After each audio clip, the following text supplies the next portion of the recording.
नमस्कार, पॉलिटिकल पंचायत देख रहे हैं आप। आपके साथ मैं हूं हिंगलाज दान। राजस्थान में लोकसभा चुनाव का रण सज चुका है, तो मारवाड़ में भी इस बार जोधपुर लोकसभा सीट का मुकाबला दिलचस्प होने वाला है, क्योंकि मारवाड़ रीजन में अगर इससे पहले लोकसभा चुनाव का कोई मुकाबला दिलचस्प हुआ था तो वो 2014 में हुआ था, जब बीजेपी के जसवंत सिंह जसोल ने बागी होकर चुनाव लड़ा। लेकिन चुनाव हारे, समय के साथ उनके साथ हादसा हुआ और मोटे तौर पर वो पॉलिटिक्स से एग्जिट हो गए। समय के साथ जसवंत सिंह जसोल के सपोर्टर बेस ने जोधपुर से नए नवेले युवा नेता के तौर पर सांसद बने केंद्रीय मंत्री जो आज के टाइम में है गजेंद्र सिंह शेखावत, उनमें एक उम्मीद देखी।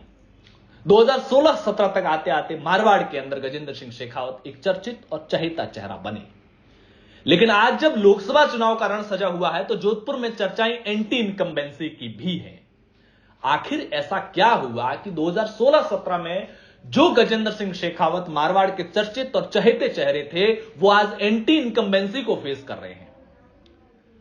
इस बात को समझने के लिए लगभग 2 दिनों तक जोधपुर लोकसभा क्षेत्र में पार्टी और पॉलिटिक्स में एक्टिव लोगों से, कई लोगों से बातें की, तो एक अलग तरह की कहानी निकल करके समझ आई। हालांकि वो कहानी उन लोगों की भी नहीं है, लेकिन उन लोगों से जब बातें करते हो तो आपको पॉलिटिक्स का जो गुणा भाग समझ में आता है। दूसरा, पॉलिटिकल पंचायत की टीम जब पोखरण से लेकर लोहावट, शेरगढ़ समेत तमाम इलाकों में घूमी और लोगों से जो बात की, और लोग जब गुस्सा भी जाहिर करते हैं लेकिन उसके पीछे की जब रीजन की बात करते हैं तो आपको पॉलिटिक्स के असल मायने समझ में आते हैं।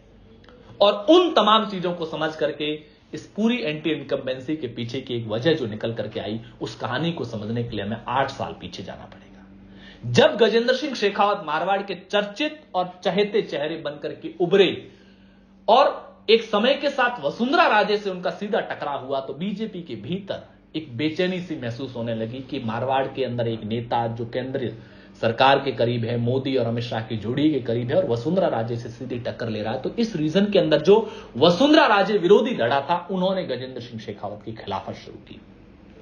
परिस्थितियां बनी और धीरे धीरे स्थितियां ऐसी बनी कि इस रीजन में जो कुछ भी गलत हुआ उसके लिए जिम्मेदार ठहराया गया गजेंद्र सिंह शेखावत को। फॉर एग्जाम्पल,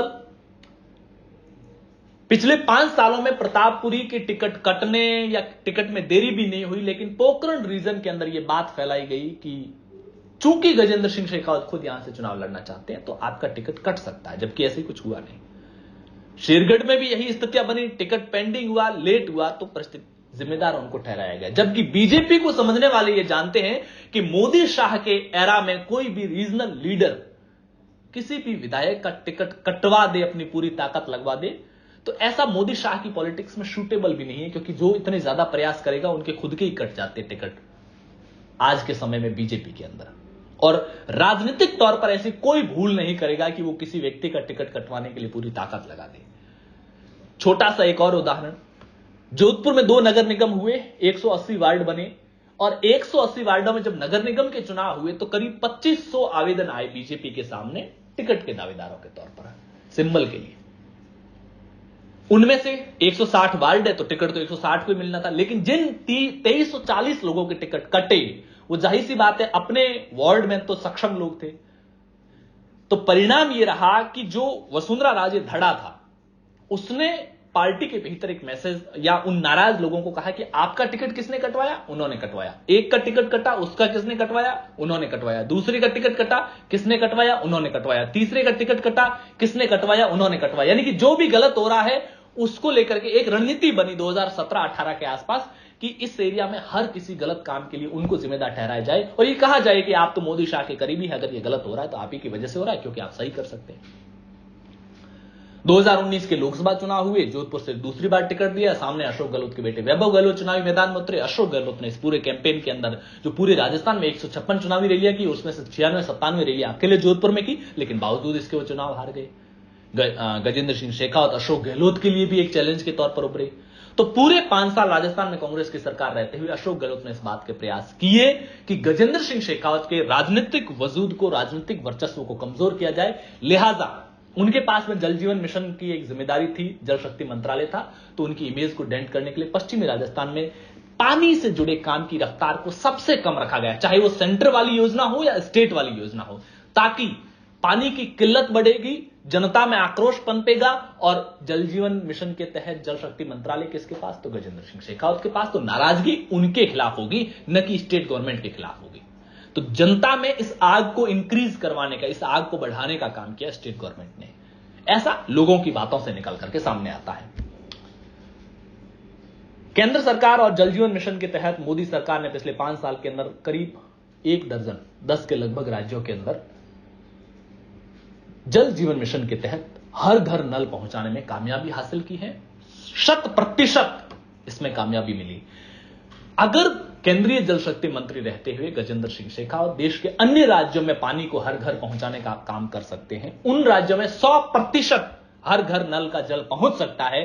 तो जिस राजस्थान में उनको अपना राजनीतिक भविष्य देखना है, जहां उनको एक सीएम पद के दावेदार के तौर पर देखा जाता था, और जहां उनको सांसदी से लेकर विधायकी से लेकर के भविष्य में जितने भी चुनाव लड़ने हैं, जिस राजस्थान में लड़ने हैं, उस राजस्थान में भला क्यों नहीं करते।